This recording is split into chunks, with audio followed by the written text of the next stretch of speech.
বন্ধুরা, আজকে আপনাদেরকে একটি আজব একটি প্রাণীর সাথে পরিচয় করিয়ে দেব।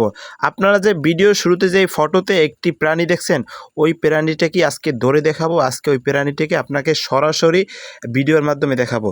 যারা সম্পূর্ণ ভিডিওটা দেখতে চান এবং প্রাণীটি কীরকম, কালার কীরকম, সম্পূর্ণ সব কিছু দেখতে চান, তারা সম্পূর্ণ ভিডিওটা দেখবেন। আর যারা এখন পর্যন্ত চ্যানেলটি সাবস্ক্রাইব করেননি, চ্যানেলটি সাবস্ক্রাইব করে পাশে থাকবেন। তো গাইজ দেখুন, এই যে একটি গাছের একটি ছোট্ট একটি ডগায় আমি এই প্রাণীটি পেয়েছি। দেখুন, প্রাণীটি দেখতে খুবই ভয়ঙ্কর।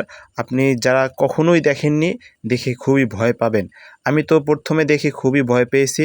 এই রকমের আজব প্রাণী আমি কখনোই দেখিনি।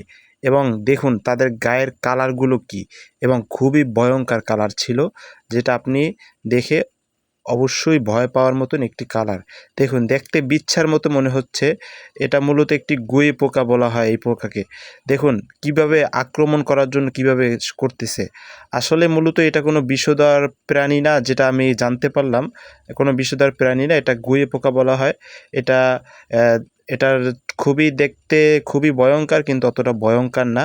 তবে যাদের অ্যালার্জি আছে তাদের জন্য এটা না ধরাই সবচেয়ে ভালো।